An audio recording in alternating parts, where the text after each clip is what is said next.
오늘 말씀은 고린도전서 13장 4절부터 7절 말씀 같이 한번 읽겠습니다. 시작.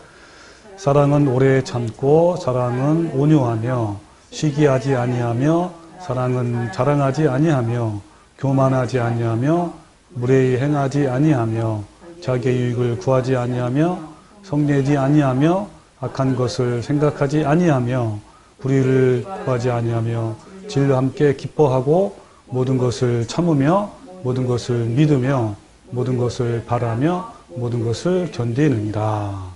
아멘. 예, 오늘 고린도서 13장 사랑의 장 계속 지금 말씀을 같이 나누고 있는데, 자, 우리가 이제 인간적인 사랑과 그 사랑, 아가파의 사랑에 대해서 우리가 쭉 같이 알아보고 있습니다. 여러분, 이 사랑이, 이 아가페 사랑은 성령의 열매 중에 하나죠. 성령의 9가지 열매 중에 첫 번째가 바로 사랑.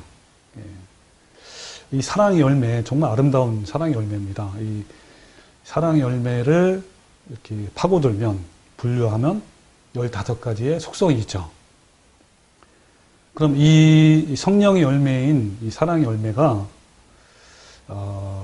어떻게 해서 맺을 수 있을까요? 이것은 바로 성령님이 맺게 해주는 거죠. 그죠? 그렇기 때문에 뭐예요? 성령님의 열매라고 하는 겁니다.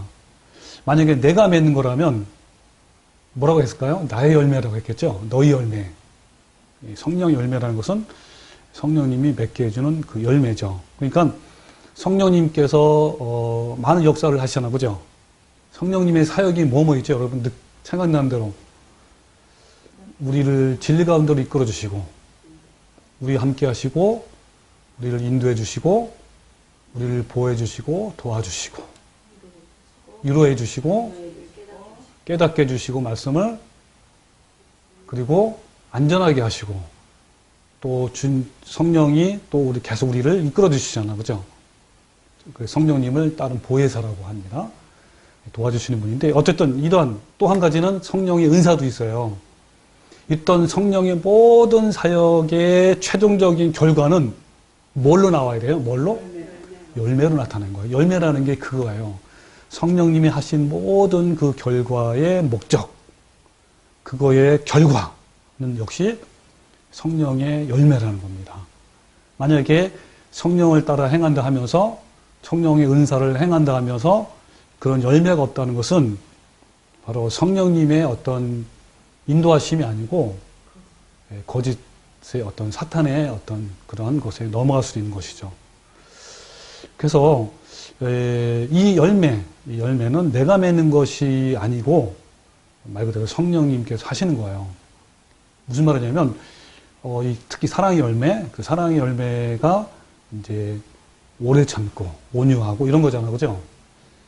내가 이제부터 열심히 이제 해가지고 노력해서 이 사랑의 열매를 맺어야지. 오래 참아야 되고, 내가 지금부터 이제 당장 온유할 거고, 성내지 않을 거고, 내 유익을 구하지 않을 거고, 자랑하지 않을 거고 할 거야. 이렇게 열심히 내가 결심한다고 해서 이루어지는 걸까요? 절대로 못하는 거죠. 지금부터 해야지 해서 되는 것도 아니고, 한 가지 조건이 있어요. 자, 성령의 열매를 맺게, 이 사랑의 열매를 맺는 방법이 한 가지 조건이 뭐죠? 바로 죽음에서도, 그죠? 내 탐심과 정욕을 십자가에 못 박아서 내가 죽어야, 내 안에 있는 이런 본성, 타락한 본성을 십자가에서 죽여야, 그것이 밀어내야 그것이 성령의 열매가 들어오는 거예요. 그것이 바로 왜 그렇습니까? 예수님이 십자가에 못 박혀서 죽어서 나오는 그 사랑이기 때문에 우리도 똑같이 예수님과 함께 못 박혀야 돼. 그죠? 그래서 나오는 것이 바로 그렇게 할 때 뭐가 맺히는 거라고요? 열매가 맺히는 겁니다. 그래서 그 사랑은 심겨진 것이고, 그리고 내 것이 아니고 하나님 것이에요. 그리고 그 사랑은 뭐죠? 안에서 맺는 열매입니다. 그래서 하나님의 형상이라고 부르고 예수님의 성품이라고 그러고 그리고 성화. 안에서 맺는 거죠. 그러기 때문에 안에서 맺는 거기 때문에 고요하고 조용한 거예요. 밖으로 표현하려고 억지로 하거나 표출하려고 하지 않습니다. 내 안에 계신 하나님만 신뢰하기 때문에 그런 거죠. 그러나 내면의 변화가 없는 사람은 자꾸만 밖으로 표현하려고 그래요. 나타내려고 합니다. 그러니까 결국 구원을 이루는데 그들은 행위에 의존하게 돼요. 자꾸만 종교적 행위를 하려고 자꾸 나타냅니다. 그래서 이런 현상이 왜 일어나냐면 그 사역자들, 목사들이죠. 또는 사건 목사들의 잘못된 가르침 때문에 그런 거예요. 어떤 가르침이냐면 참 굉장히 아이러니한 그 현상이 있어요. 뭐냐면 한번 구원은 영원하다라고 얘기를 하면서 은근하게 뭐라고 그러냐면 주일 성수나 11조나 각종 헌금, 전도, 봉사를 강조해요. 은근히. 그러면서 이걸 안 하면 뭐 구원을 잃어버린다는 그러한 살짝 그런 어떤 그 냄새를 풍기면서 그러면서 겉으로는 또 뭐라 해요? 표현은 또 뭐라 그래요? 절대로 취소가 되지 않는다. 굉장히 아이러니한 현상이죠. 그러니까 굉장히 이런 가르침은 교인들을 혼란스럽게 해요. 그래서 이 가르침에 근거한 행동이 결국은 뭐를 만들어내냐면 종교적 행위를 만들어내요. 그거를 중점적으로 하게 해요. 그게 뭐냐면 주일 성수한다든지 헌금한다든지 11조 한다든지 뭐 전도 열심히 한다든지 뭐 해외로 나간다든지 뭐 이런 것들 기도 열심히 한다든지 뭐 이런 것에 막 이렇게 중심을 가게 되고 그렇게 또 하게 돼요. 그 성도들이 그렇게 하는 거죠. 그래서 은근히 자기 행위를 자랑하고 또 만족해 스스로. 이 정도면 괜찮은 거야. 나는 이것도 하는데 저 다른 교인들은 저것도 안 하잖아 하면서 나는 열심히 하니까 하나님이 나를 받아주실 거야. 그리고 한 번 구원은 영원하다고 했잖아. 아니 혹시 그 말씀이 틀리더라도 나는 이 정도 하는데 하면서 이렇게 이제 만족하는 거죠. 그게 이제 바로 행위 구원이라고 말하는 거예요. 근데 그 사람의 그 자아는 옛날 그대로예요. 살아있고 탐심과 정욕은 그대로 있고 내면의 변화가 없고 때로는 죄를 지으면서도 자책도 해요. 후회도 하고 죄를 고백하기도 하고 자백하기도 하고 회개하기도 하지만 여전히 그 내면의 성품은 그대로예요. 이것을 성경에서 뭐라고 그러냐면 대접의 겉은 잔의 겉은 깨끗하되 그 안에는 더러움이 가득하도다. 그리고 무덤의 겉은 아름답게 회칠한 모양으로 아름답게 보이지만 그 속에는 더러운 것들이 가득하다. 라고 예수님이 표현한 거예요. 그 대표적인 사람이 바로 바리새인이고 율법사고 그 당시에 가장 신앙생활을 잘한다 하는 그 사람들입니다. 그리고 바로 그 사람이 나 자신이었어요. 내가 바리새인이었고 내가 율법사였어요. 참 여러분 어떠신가요? 그래서 내 안에 이런 변화가 없으면 여러분의 성품이 없으면 성령의 아름다운 열매가 없으면 그 사랑의 열매 구체적으로 하면 사랑의 속성이죠. 15가지가 속에 없으면 하나님은 뭐라 했어? 아무것도 아니라 그랬어요. 그래서 고전 13장에 사랑을 말하면서 어떻게 시작하냐면 내가 사람의 방언과 천사의 말을 할지라도 사랑이 없으면 소리나는 구리와 같고 울리는 꽹과리 같다. 아무것도 아니라는 거예요. 내가 예언하는 능력도 있고 모든 비밀과 지식을 알아도 그 사랑이 없으면 내게 아무것도 아니에요. 영어로는 뭐라고? I am nothing인 거예요. 또 모든 걸 구제하고 내 몸을 불사르게 내어줄지라도 사랑이 없으면 내게 아무 유익이 없다 그랬어요. 아무것도 아닌 거예요. 즉 결국 더 나아가서 아름다운 열매를 맺지 않는 나무마다 찍혀 불에 던져지니라. 그러니까 그 열매가 없는, 그 사랑의 열매가 없는 사람은 결국은 찍혀서 불에, 불못, 던져진 불못에 던져지는 거예요. 그리고 똑같은 말을 침례 요한, 세례 요한이 뭐라 그랬죠? 오늘 아침에? 얘기해 보세요. 세례 요한이요. 예. 이 독사의 새끼들아 하면서 저기 간 거 바리새인들한테 너희들이 열매를 아름다운 열매를 맺지 않으면 불못에 불못에 죽어버리겠다. 찍혀서 불에 던져진다. 이미 도끼가 뿌리에 엎여 있다. 놓여 있으니 하면서 아주 강력하게 사도 바울도 그 얘기를 했습니다. 세례 요한. 예. 그래서 이러한 열매가, 좋은 열매가 없으면 하나님께서 이렇게 되는 거예요. 그래서 그 사랑의 속성 중에 오늘은 사랑은 성내지 아니하며 라는 말씀을 우리 같이 알아볼 겁니다. 이 사랑은 성내지 아니하며 할 때 이 성내다가 헬라어로 뭐라고 하냐면 프록시노. 따라해보세요. 프록시노. 프로보스노. 이 분노라고, 쉽게 말하면 분노예요. 성내다, 분노하는데 이 프록시노의 뜻이 어떤 거냐면 이런 거예요. 예, 두 가지 합성어인데요. 예, 앞에 푸가 이제 옆에, 곁에. 그리고 그 다음에 록시노가 뭐냐면 샵 해가지고 에지, 그 날카로운 것이 있다. 옆에 가장자리에. 그러니까 이 프록시노가 뜻이 뭐냐면 예, 옆에 항상 내 옆에, 내 곁에, 근처에 항상 날카로운 것이 있어요. 그것에 자극되어진 어떤 분노, 이런 거예요. 그래서 이 프록시노는 뭐냐면 수동태예요. 예, 수동태. 그러니까 날카로운 물체의 곁에서 늘 자극받는 거죠.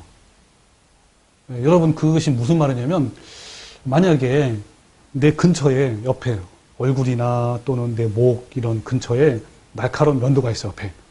그리고 날카로운 못들이 있어, 이렇게 수위에. 조금만 이렇게 고개 돌려도 날카로운 게 찔려. 못에 찔리기도 하고. 이것이 바로 이제 그것에 의해서 자극받는 것이 바로 프록시노예요. 그래서 어떤 자극에 받아서 감정이 격앙되다. 격한 감정을 느끼다. 일으키다. 이런 뜻입니다. 그래서 이 성내지 아니하며 라는 것을 뭐라고 표현하냐면 그 사랑은 자극받지 아니하며 라는 것이에요. 우리나라 성경은 좀 잘못됐는데 영어 NIV 성경에도 너무나 잘 표현됐어요. 자, NIV 성경에 뭐라고 하냐면 수동태로 되어 있어요. 거기도. 여러분, 수동태가 뭐고 능동태가 뭐죠? 이 능동태는 뭡니까? 다른 사람의 영향에 의해서 또 다른 것에 영향에 의해서 행동하는 것이 아니고 스스로 그 능동적으로 하는, 능동적으로 자기가 이제 하는 거야, 능동적으로. 근데 수동태는 뭐죠? 다른 사람이나 어떤 물체나 어떤 것에 의해서 자기가 억지로 하는 거죠. 그것에 의해서 하는 거예요. 누구한테 영향을 받아서. 그게 수동태입니다. 그래서 영어에서는 어떻게 표시하냐면 비동사 플러스 과거분사. 그죠? 비동사 플러스 pp라고 해요. pp, 과거분사. 그래서 NIV 성경에는 it is not easily angered. 즉, 어떤 외부의 자극에 의해서 쉽게 화내지 않는 것. 그 KJV 성경도 is not easily provoked. 뭡니까? 어떤 외부의 자극에 의해서 격앙되지 않는, 쉽게 격앙되지 않는, 유발을 되지 않는 그런 것을 말합니다. 그래서 이 한글 성경이 매우 부족해요, 사실은. 그래서 이것을 다시 한번 표현하면 이런 거예요. 그 사랑은 어떤 것에도 분내도록 자극받지 아니하며 또 그 사랑은 무엇인가 의해서 이 화가 돋워지지 아니하다라는 것이 이렇게 하는 거야. 그러니까 외부의 자극. 여러분 뾰족한 자극이잖아요. 그죠? 늘 여러분 이런 뾰족한 이런 자극은 항상 외부의 자극은 있어 없어요? 있어요. 누구에게나 다 있죠. 그죠? 누구에게나 어때요? 날카로운 면도날이라든지 날카로운 못이 있어요. 곁에. 항상 있어요. 자, 이런 것의 자극에 받아서 일어난 어떤 격앙된 것. 또는 표출된 거죠. 화난 것 또는 분노하는 것 이런 것들이 바로 이제 프록시노입니다. 그래서 이건 수동태인데요. 여러분 수동태에 이걸 수동태 분노라고 불러요. 수동태 분노인데 아까 말한 대로 외부의 어떤 자극에 의한 것인데 여러분 이 외부의 자극은 항상 있죠. 누구나. 그런데 그 자극이 항상 있는데 어떤 사람은 그거에 반응하는 사람이 있고 어떤 사람은 그거에 반응하지 않는 사람이 있어요. 그러니까 뭡니까? 이 자극, 이런 그 외부의 자극에 의해서 반응하는 사람이 바로 수동태 분노인데 왜 그럴까요? 그렇게 자극하는 사람은 그 안에 분노의 원인이 자신 안에 있어요. 그것이 바로 뭐죠? 타락한 본성. 사람 안에 타락하고 부패한 본성이 그 안에 있으면 그것의 외부의 자극에 반응하는 거예요. 그 타락한 본성이 뭐죠? 내 이기심, 그죠? 내 상처가 될 수 있고, 내 열등감, 내 자존심, 내 교만, 시기심, 날 사랑하는 모든 것, 뭐 탐심, 정욕, 뭐 드러내고 싶은 모든 이런 것들이 전부 다 뭐요? 타락한 본성. 이런 것이 내 안에 있으면 그 외부에서 자극된 반응이 내 안에 들어섰을 때 내가 그걸 자극하는 거예요. 그러니까 그러한 것에 자극받아서 나오는 사랑이 바로 뭐라? 수동태 분노라고 불러요. 네. 그래서 이것이 바로 악한 거예요. 그러니까 여러분이 남을 자극을 하잖아요. 그죠? 내가 뾰족한 못이 될 수 있고 면도날이 될 수 있단 말이에요. 근데 남을 자극하는 것도 악한 것이지만 그거에 자극받는 것도 악한 거예요. 그것이 바로 오늘 말하는 수동태 분노. 그죠? 그것이 성내지 아니하며라는 그 말씀에 해당되는 겁니다. 이거를 굉장히 잘 나타내는 것 중에 하나가 뭐냐면 여러분 투사의 붉은 깃발 알죠? 투사가 스페인 같은 나라에 이제 이만한 붉은 천을 가지고 딱 이렇게 깃발이에요, 깃발. 딱 들고 소가 막 달려오잖아. 그러면 슉 멋지게, 폼을 멋지게 하면서 이 장면을 본 사람이 다 있지, 본 적이. 근데 이 소가 이 붉은 깃발에 흥분이 될까요? 아니면 뭐 이유가 뭘까요? 근데 붉은 깃발에 흥분하지는 않는다 그래요. 그러니까 붉은 깃발은 왜 누구를 위해서 있는 거냐면 관중들을 위해서 있는 거예요. 관중들이 붉은 깃발에 흥분하잖아요, 이제. 그럼 왜 붉은 깃발이 있냐면 사람에 의해서 한 것이고 왜 이 깃발에 이 소가 분노할까요? 왜냐하면 일단 이 소를 경기장에 나오기 전에 24시간 동안 어두운 곳에 있게 해요, 일부러. 그리고 좁은 곳에. 그리고 먹지도 못하고, 그러다가 밝은 곳에 확 나오는 거예요. 그리고 관중들이 막 이제 환호성도 있고 막 하다 보니까 약간 좀 스트레스가 받은 상태란 말이에요. 근데 거기다가 이게 앞에서 막 아른아른 거리잖아요. 거기에 소가 반응하는 거예요. 붉은 깃발에 아른아른 거리는 깃발에 반응해서 그거를 본 소는요, 흥분하기 시작하는 거예요. 그리고 마침내 날뛰면서 붉은 깃발을 향해서 막 돌진하는 거예요. 그때 투사는 어때요? 붉은 깃발로 이렇게 살짝 피하면서 그 소를 테스트해요. 테스트해가지고 그 소가 어디에 약한지, 또 어떤 부분에서 반응을 더 잘하는지, 어떻게 달려오는지 그런 움직임과 습성을 다 파악합니다. 그러면 어때요? 그 상태가 되면 투사에게 파악된 소는요, 많이 놀이게 해요. 갖고 놀아요, 그때부터. 마음 놓고. 그래서 어때요? 투사는 붉은 깃발을 향해서 돌진하는 소를 능숙한 솜씨로 칼을 하나씩 꽂기 시작해요. 그래서 6개의 칼과 창이 있어요. 작은 것도 있고 큰 것도 있고. 그래서 하나하나씩 등을 끊고 심줄을 잘라는 데 끊고 가장 약한 부분을 계속 찔러 나가요. 그리고 한 번 탁 찔릴 때 소는 더 분노하는 거예요. 더 돌격합니다. 또 찌르고. 하나하나의 그 심줄을 탁탁 끊는 거예요. 맨 나중에는요, 긴 창으로 심장을 꽉 찔러요. 그러면서 서서히 다리에 힘을 잃어버리고 관중 앞에서 주저앉고 서서히 죽어가는 거예요. 여러분, 이 모습이요, 똑같아요. 사탄이 활용하는 거예요. 너무나 비슷한 상황입니다. 이 사탄 마귀는요, 사람들에게 깃발을 흔들어대요. 모든 사람들에게. 그 깃발은 어떤 깃발일까요? 각자 사람에게 가장 약한 부분, 그거를 계속 흔들어대요. 붉은 깃발을. 그래서 붉은 깃발을 보는 순간 내 타락한 본성이 반응을 하는 거예요. 어떻게 반응하죠? 막 폭력도 행하기도 하고, 때로는 언어로 막 폭언까지도 하고. 근데 속으로는 부글부글 끓면서 겉으로는 안 할 수도 있어요. 겉으로는 웃을 수도 있어요. 근데 그 속으로는 분노가 치밀어 오르고, 막 약이 오르고, 화가 오르고 막 그런 거예요. 그러면서 때로는 표출하기도 하지만 때로는 낙담을 하는 거예요. 좌절하기도 하고. 그래서 밖에서 자극하는 깃발에 자신이 속에 있는 그런 타락한 본성들이 반응을 하는 거예요. 내 안에 그러한 상처가 더 심하면 더 반응하는 거고. 그죠? 내 안에 그 자존심 있잖아요. 자존심을 건드리는 그런 것들 하면 본성이 반응한 겁니다. 사람들이 어때요? 그런 붉은 깃발, 사탄이 흔드는 붉은 깃발에 날뛰기 시작합니다. 그러면 사탄은 어때요? 능숙한 투사처럼 그걸 파악하고 붉은 깃발에 향해 돌진하는 소를 다루듯이 사탄은 능숙한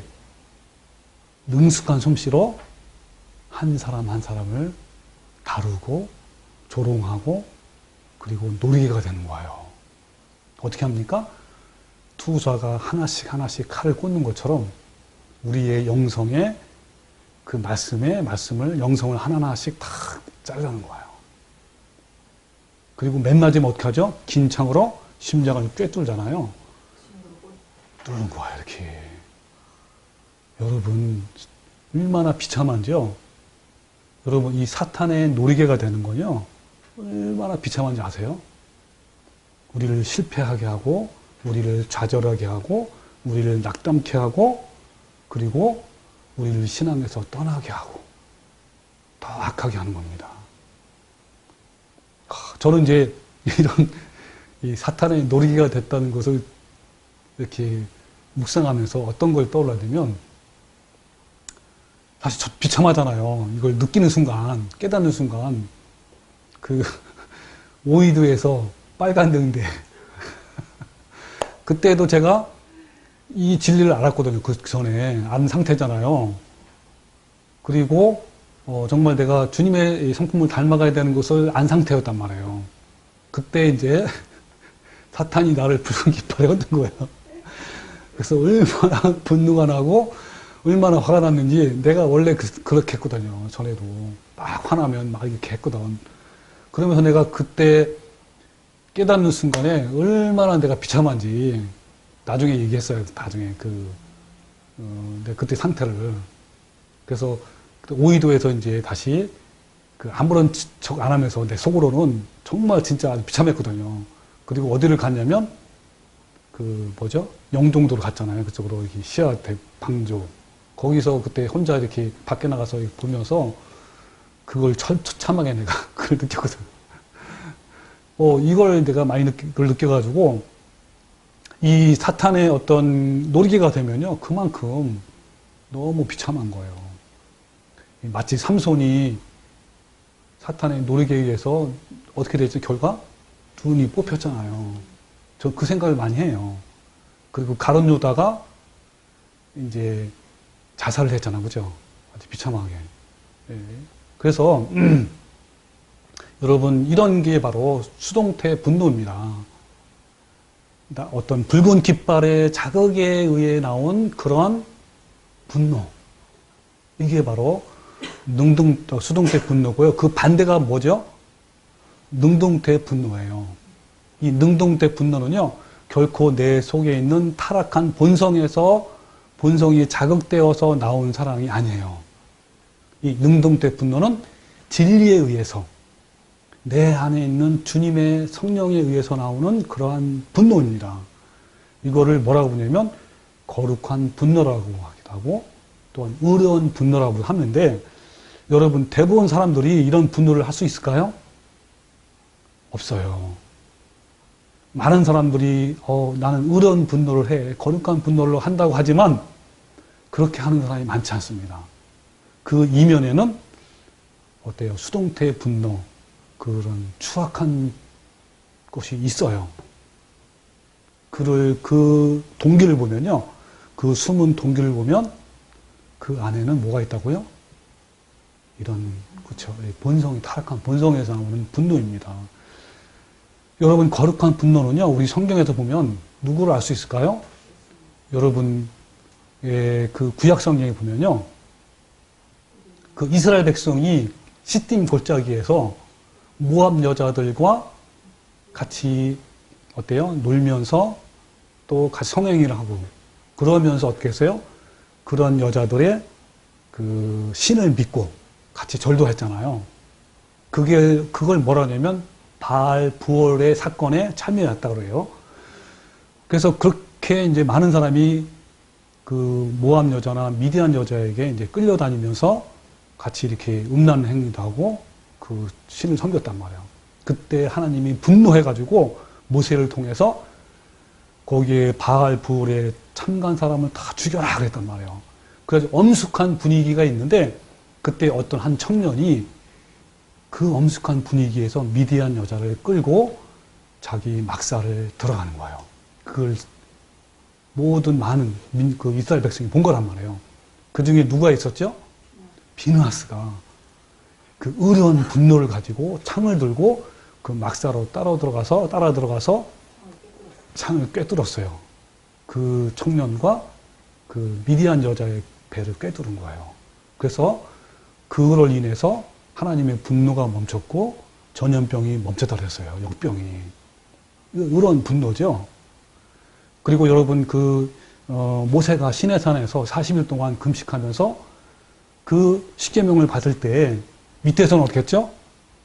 금송아지를 만들어 놓고 막 그것이 하나님이라 하면서 뛰놀고 누구 했잖아요. 그죠? 그때 모세가 내려오면서 그걸 보고 어려운 분노를 한 거예요. 그 십계명을 그죠? 돌판을 부수기도 하고. 그리고 이방인 뜰에서 성전에서 아까 말한 예수님의 분노가 있었죠. 비둘기 파고 또 동물들 파는 그 모든 동물들을 다 쫓아내고 또 돈 바꾸는 상자를 엎기도 하고 채찍을 만들어서 노끈으로 동물을 몰아내고 상을 엎으신 그 예수님 속에 있던 그 거룩한 분노. 이것이 바로 거룩한 분노인 거예요. 그래서 여러분 이 능동태 분노는요, 이 거룩한 분노는 내 속에 이기심이나 상처나 또는 악함이나 열등감이나 교만함에서 자극돼서 나오는 그런 분노가 아닙니다. 뭡니까? 거룩한 분노죠. 여러분 누가 감히 이렇게 능동태 거룩한 분노를 할 수 있을까요? 네? 바로 그 열매, 우리 안에 어떤 열매죠? 성령의 아름다운 열매가 맺혀진 사람이 아니라면 할 수가 없어요. 더럽고 부패한 옛사람이 죽은 사람이 아니라면 정욕과 탐심을 십자가에 못 박은 사람이 아니라면 결코 할 수 없는 분노예요. 여러분 근데 많은 사람들이 그렇게 또 분노한다고 그러잖아요. 이런 걸 분별을 해야 됩니다. 여러분 능동태 분노는요. 그의 삶 속에서 열매들이 나타나서 그런 가운데 나타내는 것이 바로 능동태 분노입니다. 이것은 수동태 분노가 죽어야 나오는 그러한 분노인 거예요. 이런 삶의 변화가 증명되지 않는 사람이라면 비록 거룩한 분노라고 막 주장하면서 막 자기를 합리화하고 나의 분노는 정말 주님께 함께하는 분노야 라고 하지만 어때요? 그렇게 할지라도 그 안에 그러한 열매가 없는 분노라면요 이것은 안 되는 거예요. 그죠? 사람들은 속일 수 있지만 누구는 못 속입니까? 하나님은 속일 수가 없는 거예요. 하나님은 뭘 하십니까? 그런 숨은 동기를 하시는 거예요. 그 여러분 뭐에 조심하냐면요 특히 정치에 분노하는 사람은 조심하십시오. 누구죠? 뭐 광화문에 나가서 막 분노하잖아요. 저도 한때는 정말 이 정치권에 너무너무 이 잘못된 것에 분노를 많이 했어요. 그러면서 이 분노는 거룩한 분노가 아니구나 깨달았어요. 저는 이제 지금의 이 정치에 많은 관심을 안 둬요. 여러분, 야당이 잡든 여당이 잡든요, 정치랑 똑같아요. 다 부패하고 타락하고 누가 잡든 조금 차이가 있을 뿐이지, 거기에 분노하지 마십시오. 여러분, 거기에 분노하면서 내 이 분노는 의로운 분노고 거룩한 분노고 하나님과 함께 분노하라고 하는 사람이 너무나 많죠. 그죠? 여러분, 거기에 속아나 모으지 마십시오. 예수님은 어떠셨나요? 예수님이 온 당시에는 로마가 식민지였습니다. 그때 예수님이 로마에 정치되고 분노했습니까? 그렇게 한 적이 한 번도 없어요. 여러분, 자기를 못 박는 로마 군병들에게 분노했습니까? 아니에요. 여러분, 예수님을 닮은 거예요. 오히려 예수님은요, 누구한테 분노했는지 아세요? 그때 당시에 가장 하나님을 잘 믿고 가장 의롭다르고 가장 존경받는다 하는 사람을 향해서 예수님은 분노하신 거예요. 누구였습니까? 바리새인들과 율법사였습니다. 종교꾼들이었어요. 여러분, 오늘날도 마찬가지예요. 여러분, 오늘날도요, 예수님이 이 땅에 오신다면요, 여러분, 정치권에 분노하지 않으세요. 가장 잘 믿는다 하는 사람들, 예? 종교꾼들 있잖아요. 예? 사꾼들, 그를 향해서 예수님은요, 분노하실 것입니다. 여러분, 우리도 마찬가지예요. 여러분도요, 그런 정치권이 아니라 정말 그런 것에 어려운 분노를 해야 됩니다. 하나님은요, 모든 걸 다 아십니다.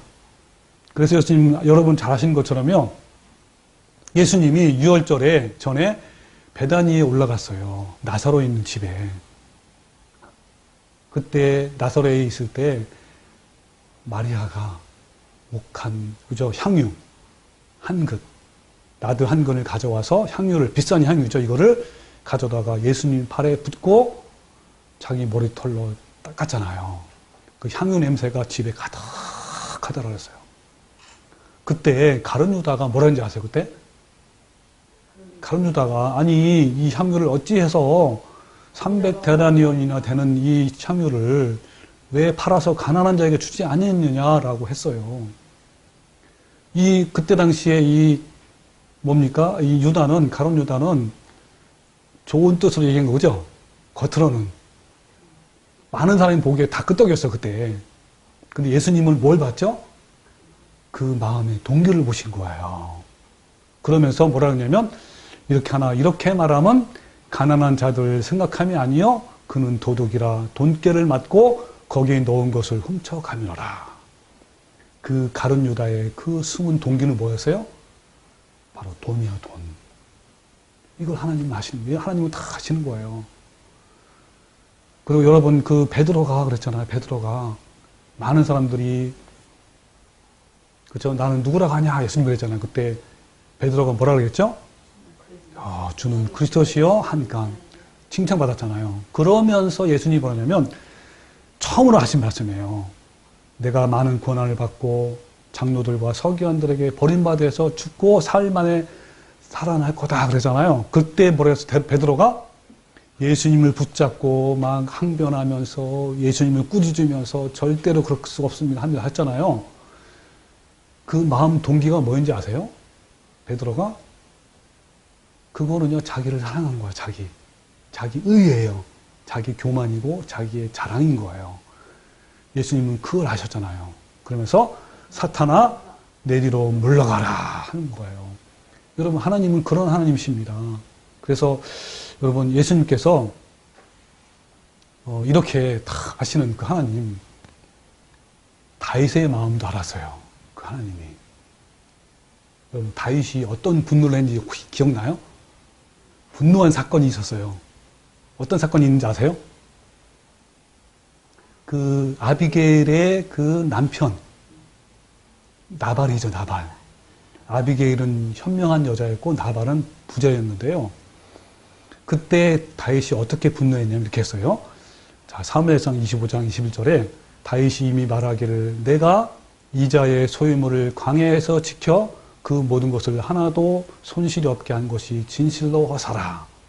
그가 악으로 나의 선을 갚았도다. 하면서 내가 그에게 속한 모든 남자 가운데 한 사람이라도 아침까지 남겨두면 이게 무슨 말이죠? 남자들 다 죽이겠다는 거 아니에요, 그죠? 그러면 하나님은 다윗에게 벌을 내리시고 또 내리시기를 원하노라. 그러니까 뭡니까? 다윗은 누구 마음으로 했다고 한 거야, 자기가?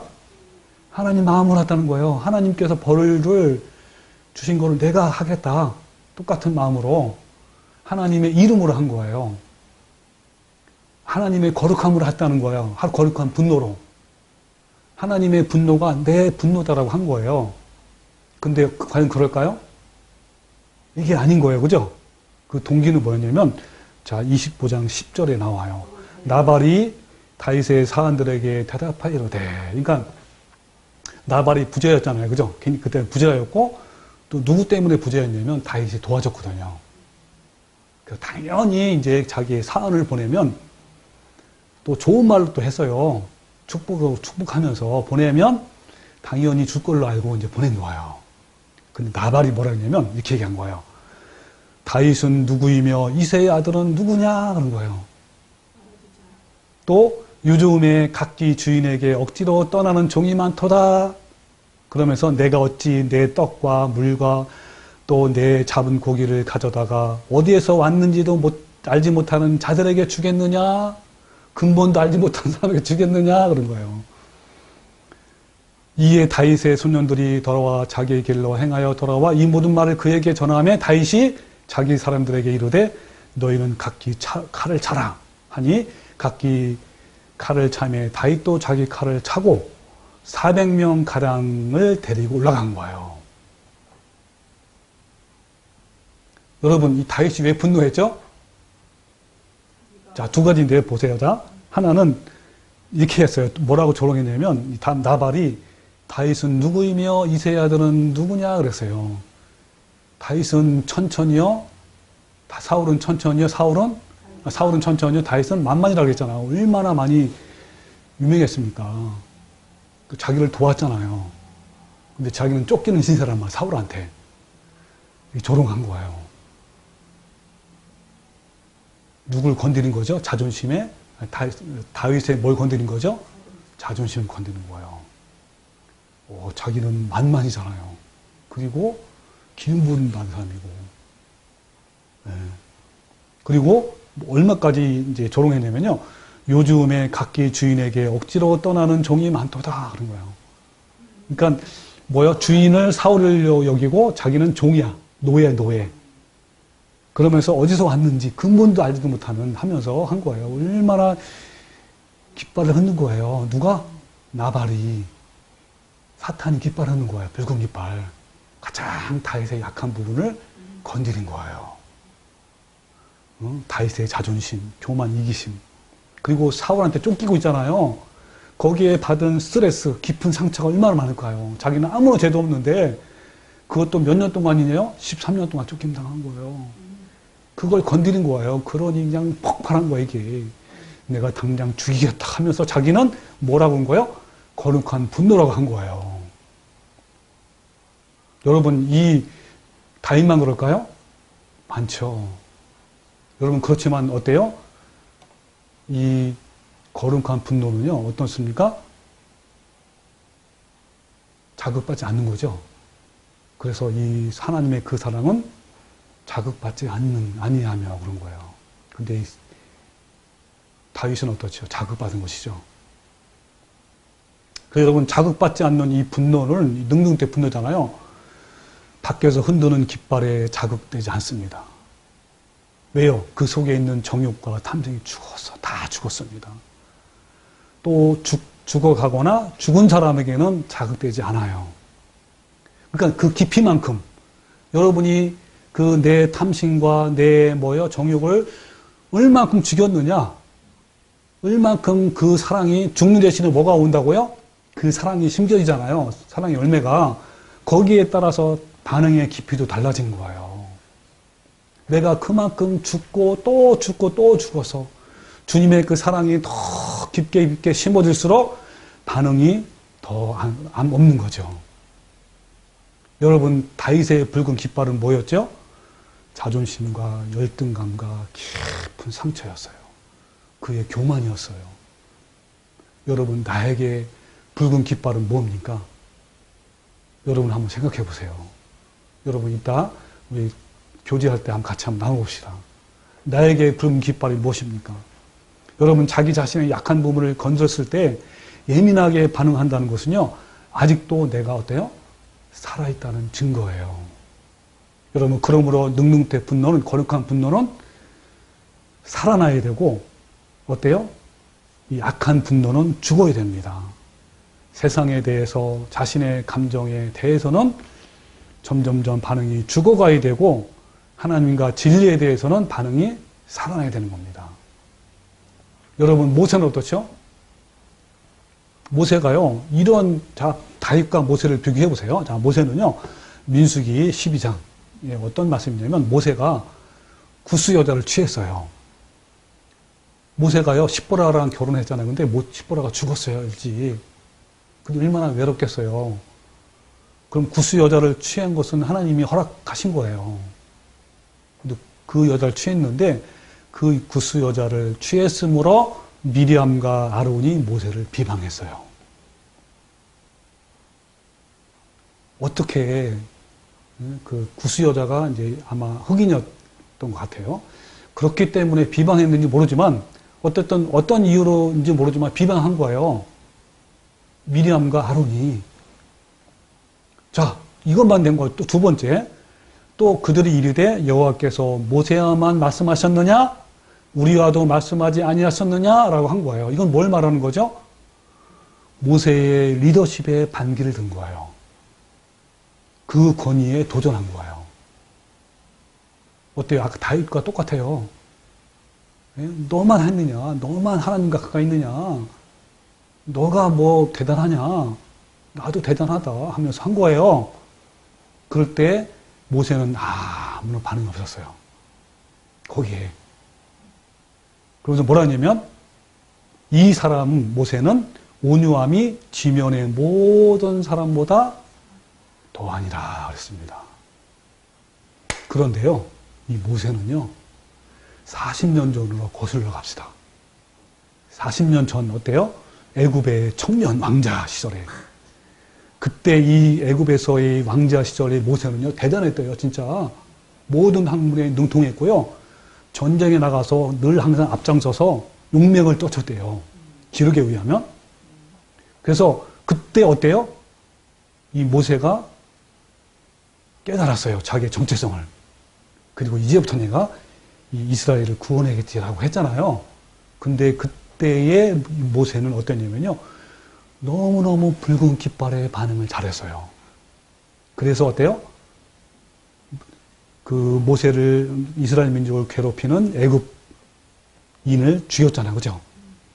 그리고 바로바로 또 분노했어요.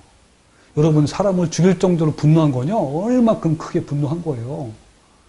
그리고 또, 이스라엘끼리 민족끼리 싸우니까 뭐라 했잖아요. 막 거기다 분노하기도 하고. 그리고 쉽게 막 도망간 거예요. 자아가 펄펄 살아 있었습니다. 그러나 그 모든 그 자아가 깨진 것은 언제였죠? 광야에 40년 동안 그 탐심과 정욕이 깨어지고 부서진 거예요. 여러분, 그래서 우리가 가장 이 내 자아가 깨지고 죽고 십자가에 못 박는 것은요, 이 광야 학교가 가장 좋아요. 그 광야 학교라고 부릅니다. 그래서 신명기 8장에 14절에 여호와는 너를 애굽 땅 종되었던 집에서 끌어내어 바로 가나안 땅에 보낸 게 아니에요. 어떻게 했어요?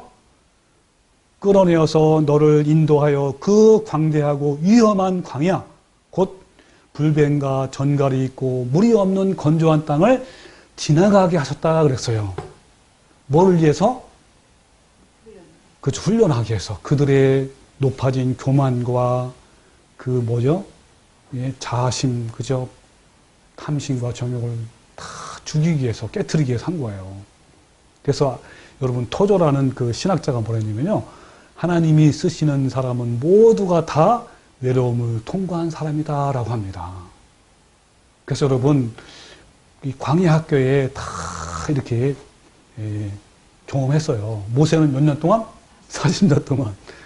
여호수아도 40년 동안이죠. 똑같이.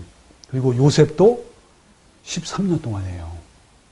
그리고 다윗도 몇 년? 13년. 바울은 3년 동안 했습니다.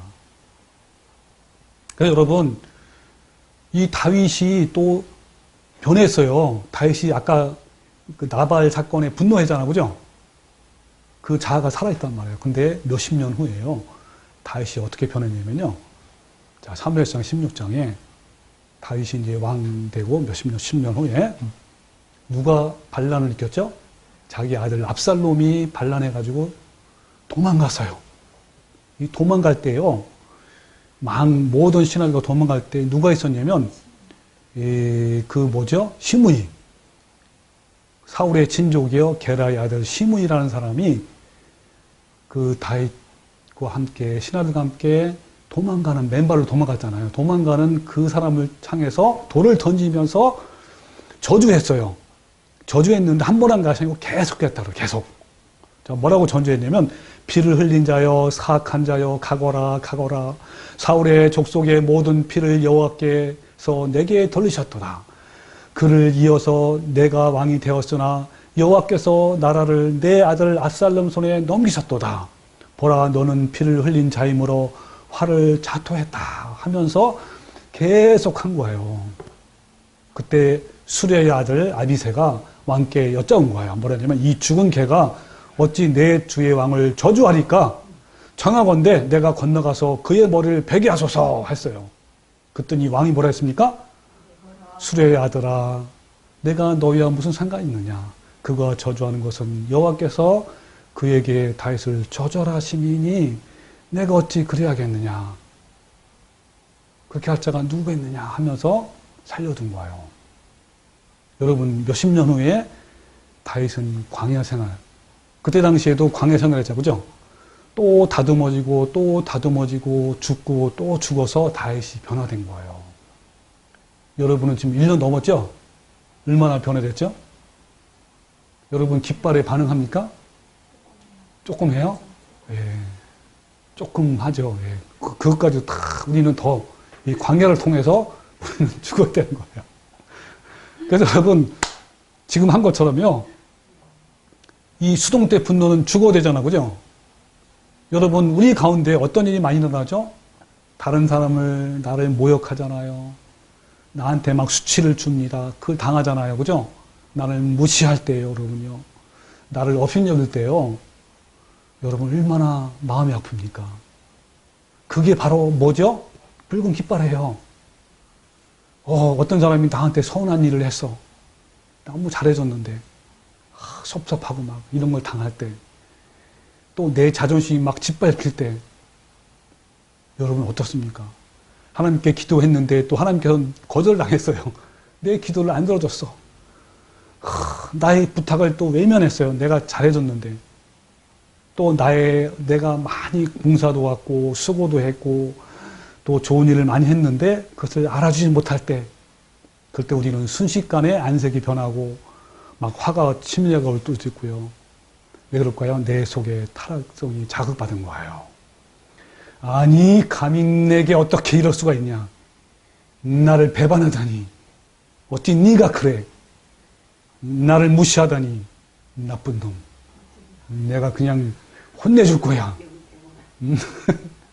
아니 나에게 이런 수치를 주다니, 이런 모욕을 주다니, 진짜 너무너무 그냥 억울한 거야. 내가 그렇게 잘해줬는데 조금만 부탁했는데 그것 하나 거절하고 말이야. 아니 목사님이 어떻게 나에게 그렇게 할다니. 예? 하나님의 사역자가 어떻게 나를 몰라주고, 또 하나님의 사역자라는 사람이 왜 그렇게 이상한 행동을 하고 타락한 행동도 하고 어떻게 돈도 밝히고 그렇게 하다니. 정말 내가 너에게 그렇게 해줬는데 너무 서운하고 막 화가 치미는 거예요. 또 부모들은 어떻죠? 자녀들에게 내가 그렇게 너를 어려서부터 먹여주고 재워주고 비싼 돈으로 학원 보내고 학원에 너 어떻게 일을 쓰느냐, 왜 맨날 왜 게임을 하고 왜 이렇게 했느냐 하면서 자극받는 거예요. 이 사탄은 계속 어떻게 합니까? 붉은 깃발을 계속 흔들어요. 여러분 여기에 여러분 반응하면요, 여러분 그 소와 똑같은 거예요. 여러분 때로는 어때요? 내가 이제 의로운 분노를 한다고 생각해요. 의를 위한답시고 막 교회를 위한답시고 하나님을 위한답시고 하면서 막 분노를 할 때가 있어요. 아, 이거는 정당한 거야. 이거를 뭐라고 부르냐면 위정한 분노예요. 여러분 이런 것에 여러분 넘어가거나 본인이 또 이렇게 스스로 넘어가면 안 돼요. 또 다른 사람이 그런 것도 넘어가면 안 됩니다. 조심해야 되는 거예요. 냉철하게 판단하고 분별하는 거예요. 그래서 여러분 내가 막 분노가 일어나면 이건 괜찮을 거야 할 때 나 자신을 돌아보는 거예요. 그래서 나 자신부터 판단받으라 그러잖아, 그죠? 그리고 즉시 멈추고 어때요? 돌아보는 거죠, 그죠? 그리고 내가 진짜 의로운 분노가 아니고 수동태에 분노했다면, 붉은 깃발에 반응해서 분노했다면 어떻게 됩니까? 빨리 회개, 십자가로 달려가는 거예요. 여러분 이게 내 파악하는 게 중요한 거죠. 여러분 수동태 분노가 내가 아직 조금이나 남아있다면 아직도 내가 그만큼 살아있다는 증거고요. 적신호입니다. 정욕과 탐심이 살아있다는 표시예요. 이것은 하나님이 나에게 보내는 SOS예요. 신호예요, 신호. 여러분 그래서 어떻게 해요? 십자가로 빨리 달려가는 거예요. 다시 주님께 못 박아야 되는 겁니다. 여러분 이걸 위해서 사실은 금식도 해야 돼요. 특히 여러분 저도 이제 늘 어떤 때 이런 것이 잘 빠진 붉은 깃발에 반응하냐면요, 막 세상에 막 빠질 때, 세상에 막 집착할 때나 또는 세상에 염려 있잖아요, 염려. 그거에 막 빠질 때, 때로는 드라마에 막 빠질 때, 그리고 어떤 그 노래 있잖아요, 노래, 좋아하는 노래, 세상 노래에 빠져 있을 때, 이럴 때 막 이게 스물스물 올라와요. 나도 모르게. 아, 그래서 하나님 말씀 뭐라 그러죠? 사도 바울이 뭐라 그랬죠? 날마다 죽노라, 날마다. 이 날마다가 중요하더라고. 그 매일 날마다 이 어때요? 깨어 있어야 돼. 깨어 있어야 돼. 조금이라도 틈을 주면 안 되겠더라고. 조금이라도 세상적인 부분을 바라보면 나도 모르게 이게 붉은 깃발이, 사단은 너무 잘 알잖아요. 우리 속을 흔드는 거예요. 그럼 거기에 반응하는 거예요.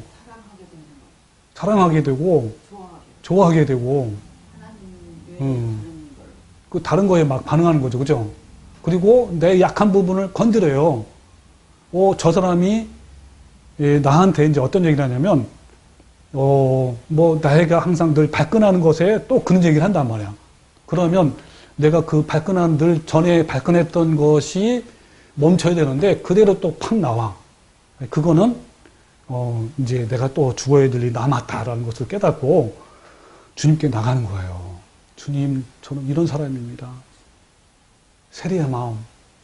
주님, 저는 불쌍한 죄인입니다. 주님 하면서 나가는 거예요. 주님, 나는 이런 사람이 하면서 이 파탄된 심령으로, 가난한 심령으로, 통회하는 심령으로 나가는 거예요. 그럴 때 어떻습니까? 내 하나하나의 이런 남은 것들이 또 깨어지고 또 부서지는 겁니다. 그래서 우리는 몸부림쳐야 합니다. 이런 수동태가 살아있다면요, 빨리 여러분 광야학교로 들어가십시오. 여러분 고독의 시절로, 외로운 걸로 가는 거예요. 스스로 골방으로 가는 겁니다. 때로는 금식하기도 하면서요. 여러분 그 사랑이 내 마음에 지배하도록, 내 온전히 그 사랑만 나오도록, 내 마음에서 오래 참고 또 온유한 마음이 나고 시기하지 않은 마음이 나오도록, 또 어떤 반응에도 자극하지 않도록, 이런 것이 나오도록 계속 우리는 여러분 그렇게 하는 거예요. 여러분 이런 것은요, 내 힘으로 안 됩니다. 주님께 나가는 거예요, 여러분.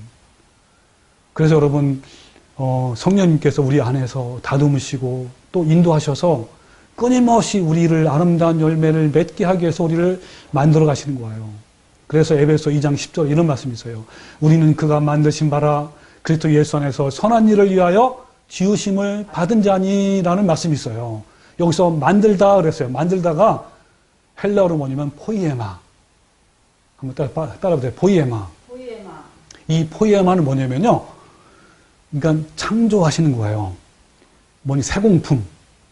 여러분 세공품이 뭐죠? 누가 세공해서 만들죠? 장인, 그죠? 우리의 장인이 누굽니까? 성령님인 거예요. 성령님이 그 장인신 성령님이 우리를 만드시고 세공품으로 더 다듬으시고 다듬고 열매를 맺기 위해서 계속 만들어 가시는 거예요. 그게 바로 포이에마예요. 이 포이에마 할 때 마가 바로 계속 또 만들고 계속해서 결국은 만들어낸 결과물이 바로 작품이 포이에마의 마야 마. 그리고 여러분 여기 우리나라 성경에는요 그리스도 예수 안에서 선한 일을 위해서 지으심을 받는 자래죠. 과거형이잖아요. 근데 현재 완료형이에요. 우리나라 성경은 다 잘못된 것이 많아요. 다시 이것을 한번 지적하면 이런 겁니다. 자, 우리는 그분의 세공품이기 때문입니다. 이것은 그리스도 예수 안에서 선한 일들을 위해서 만들어지고 있는 것입니다. 어때요? 만들어지고 있는 거예요. 여러분, 그래서 여러분 예수님께서 이 마지막 또 유언에 말씀했죠. 내게 새 계명을 주니 너희는 서로 사랑하라.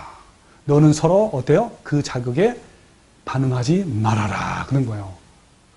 내가 사랑한 것 같이 너희도 사랑하라. 여러분 우리도요. 날마다 십자가로 달려가서 나의 모든 정욕과 탐심을 십자가에 죽이고 성령님을 통해서 주신 그 사랑으로 모든 사람에게 성내지 아니하는 그래서 그 자극의 외부의 깃발에 자극하지 아니하는 주님의 아름다운 성품을 나타냄으로써 주님의 향기가 되어서 다른 사람들을 생명의 길로 인도하는 성도가 되시기를 주님의 이름으로 축원합니다.